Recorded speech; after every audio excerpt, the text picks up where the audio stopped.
Before the release of 2.2, one of the things that people were the most worried about concerning the new update was that the levels that would be created within the first few months of the game, receiving by far the largest update in its history, would be absolutely abysmal as people needed time to get adjusted to the new features. Many people were comparing the situation to the likes of early 2.0, which of course left a scar in terms of level quality for quite some time, as people got used to, at the time, groundbreaking features such as the move trigger. Now that 2.2 has been released for exactly 7 months, with 2.21 nowhere in sight, I might add. Looking back, was early 2.2 really as bad as people were thinking it would be? If you enjoyed today's video, please remember to like and subscribe, you'll see more of my content. We are less than 1,000 subscribers away from beating Liechtenstein, so if you would like to be a part of the final part of the mission, I was about to say hit the big red button, but they made it not red a while back. The button that says subscribe on it. And without further ado, let's get into the video. So there's kind of two parts to this question. Was it as bad as people were predicting, which was very, very dire situation? Many people were thinking that it would probably be something even worse than what happened with 2.0. And the other part of the question is, was it bad overall as an experience to play these new levels that were coming in?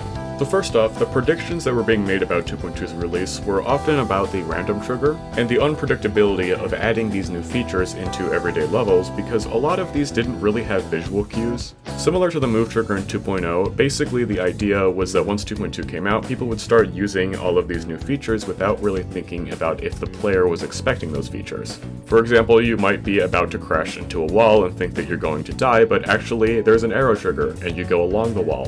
Or maybe you're just playing the daily level and therefore weren't in practice mode, and you get to a certain part, you die to spike, and then you get to that part again, and now it's not a spike on the floor anymore, there's a spike on the ceiling, and you jump at the same part and you die because it was a random trigger. Essentially, that a lot of the new features would be overused without everyone knowing exactly what the repercussions of using them in levels without visual cues would be. This is basically what made early 2.0 so bad, especially with things like the move trigger. People just kind of did whatever they wanted with it, which, you know, of course they would do. I mean, it's a free editor. But moving objects had never really existed in the game before, except for that one Samsar level that was just an optical illusion, and structures would sometimes appear or disappear out of nowhere without any indication that they were about to do that. Another piece of what made 2.0 so bad that people were perhaps maybe associating with what was about to come was just how trash the decoration was, because everyone was kind of taking the same approach to decoration and just spamming the new blocks everywhere, and therefore you get stuff like rainbow blocks in a grayscale level, or hodgepodges that look like thinking space just everywhere. Or levels like Phobos, where it's a 1.9 level, business as usual, until at some point 2.0 releases, and now the rest of the parts are all extremely 2.0 feature focused. So how much did all of these things really impact 2.2's release? Because a lot of these same concepts could have carried over.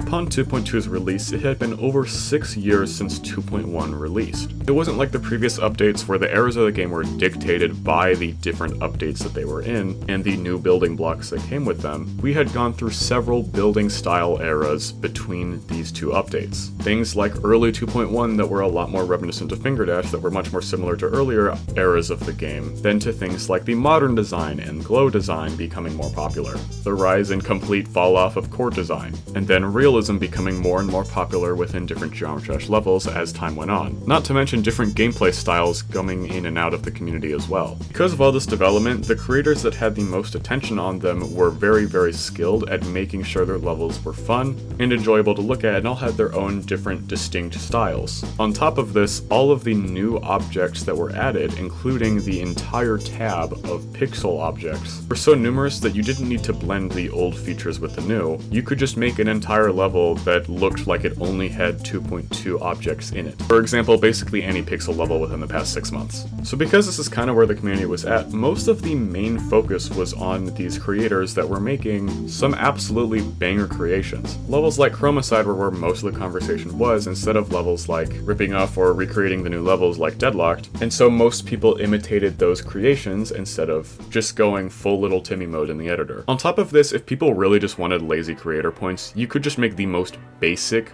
platformer level of all time. And then RobTop would probably rate it because for some reason he was rating like every platformer level ever. And because of how incredibly new the whole idea of platformer mode was to the game, it's kind of difficult to mess it up. Because most creators are just trying to get used to how to make platformer levels in general, probably just using a bunch of 2.2 blocks like the pixel blocks, and therefore it's probably going to be very simple gameplay, so there isn't really that much room for crazy, unsight readable gameplay. An example of this would be Jet Lag, which was one of the more popular platformer levels at the very early parts of the game, but it wasn't necessarily the most complicated gameplay. The decoration and the gameplay were both really just pretty simple. None of this is to say that we didn't have our fair share of mess-ups. I think just like similar updates, a lot of the creations that were made in early 2.2 did suffer somewhat of the same problem of just overusing the new features because there's so many of them. For example, if you look up different Dash remakes like Dash Full Version or Dash V2, they would be pretty difficult to sight read or to just play without doing a fair bit of practice mode. But part of that was also just the difficulty of these levels, and honestly it was very much a minority compared to where most of the conversation was centered around, which was the cool, enjoyable levels that everyone actually did want to play.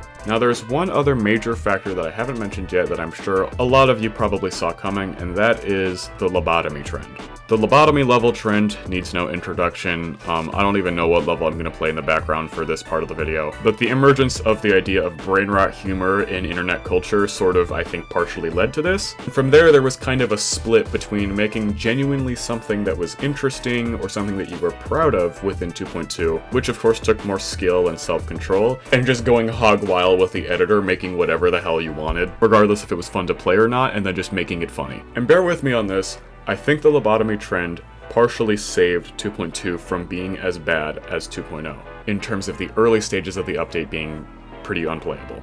Because the people that would have otherwise tried to make real levels just kind of casually went for the funny option. When you're playing around in the editor, instead of trying to make a full finished level out of that, people were playing around in the editor just making lobotomy levels, because it's really not that hard. For example, I know for me, when I was first playing around in the editor when 2.2 came out, I made a couple layouts that honestly looking back were absolutely terrible. And if I had tried to finish those into full levels, maybe did some auto editor stuff, and messed with the pixel blocks and whatnot, they probably would have been not so great. But instead I just livestreamed myself making a lobotomy top 1 because, I don't know, I guess I was just that bored. And like, unironically, it helped me get a better grip on different triggers like the gravity trigger and the particle editor. Granted, these were used for something that was completely ridiculous and virtually unreleasable, but I think the lobotomy trend sort of offered an experiment ground for people just to get used to some of the triggers before they actually, if they wanted to, build real 2.2 layouts or make 2.2 decoration. This wasn't the only thing that I think contributed to how this community handled the early version of the update. The community has evolved so much over the past few years since 2.1 came out,